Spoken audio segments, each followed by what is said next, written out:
All right, so we're diving into something kind of wild for this deep dive.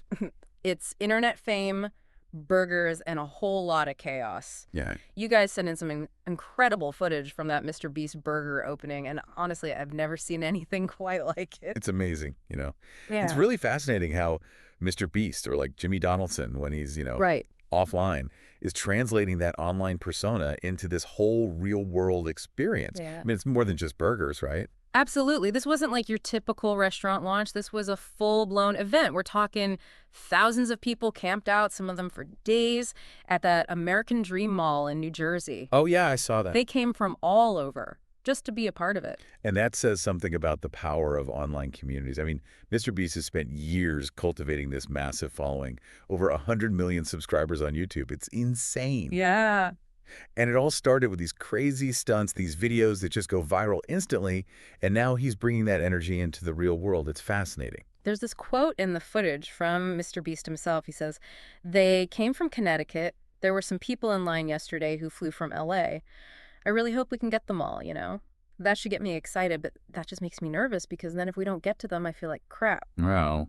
Sounds like he knew he was walking this tightrope between these massive expectations and the very real potential for things to completely fall apart. He was definitely feeling the pressure, yeah.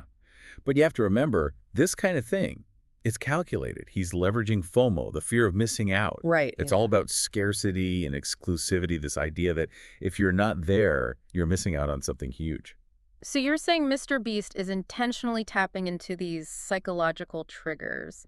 How common is that in like the whole creator economy? Oh, it's everywhere, even if it's not always this, in your face. Yeah. Creating that sense of urgency, being part of something exclusive, it's huge. And for Mr. Beast, well, it meant thousands of people willing to stand in line for hours for a burger. And maybe a glimpse of their favorite YouTuber. Exactly. Okay, but let's talk about the chaos for a second. That footage from Colin and Samir, it really gives you a sense of what it was like being there on the ground. Oh, it was a logistical nightmare. There's no other way to put it. Just imagine. Ingredients for 10,000 burgers. Short notice. You've got permits, crowd control, the works. And are coordinating with who knows how many different people. It's insane. It's the reality of scaling online fame into an offline event. Yeah. And from the clips I saw, it seemed like crowd control was a real struggle for them. It was. There's a point where Mr. Beast even says, like, we're not going to be able to serve everyone, but we'll see. And, he's right. What can you do? You can't just make burgers magically appear when you've got a line snaking through an entire mall. No, you can't. But even with all that chaos, you have to admit, Mr. Beast seemed to handle it all pretty well. It's true. He does seem to thrive in those situations. He's got that controlled chaos thing down to a science. It's like he's constantly problem solving on the fly, adapting. It makes you feel like he's in it with the fans, figuring it out as he goes. People love that authenticity, that willingness to get his hands dirty. And I mean, it makes him relatable, even when you remember he's got millions of dollars in subscribers. It's true. He's not afraid to show those behind-the-scenes struggles, let people see how the sausage gets made, so to speak. That's something you just can't get from those perfectly curated Instagram feeds. It makes you think, doesn't it? Definitely. This is all already making my head spin. And, while it was clearly a chaotic event, there were some genuinely positive aspects that we should highlight, right? Definitely. Yeah.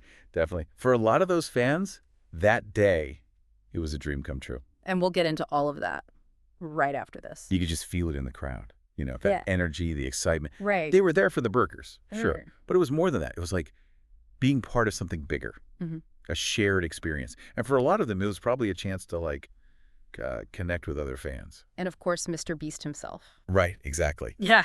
There's this quote from one fan who waited a full 24 hours. Wow. They said, "It is worth it. It is worth 24 hours.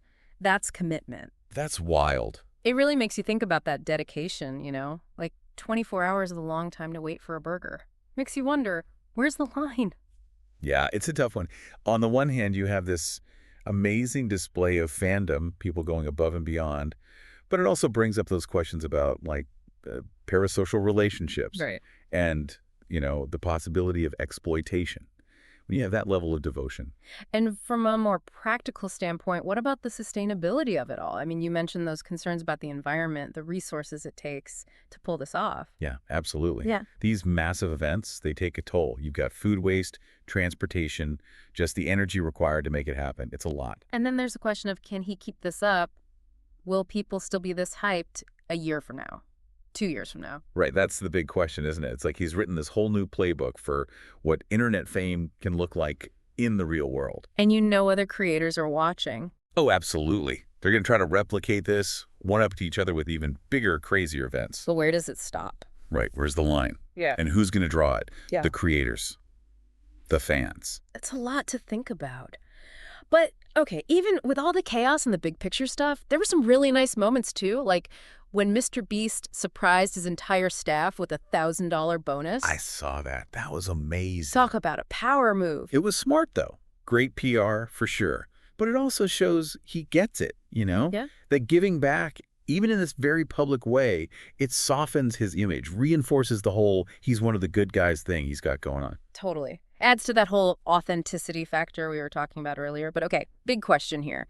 Did MrBeast actually achieve his goals with this whole thing?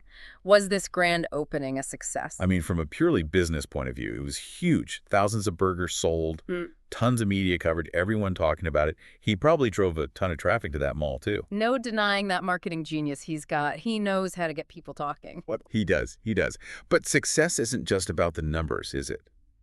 He wanted to create something unforgettable for those fans, something that would, like, solidify that bond they have with him. And honestly, based on the footage, the reactions, I think he did that too.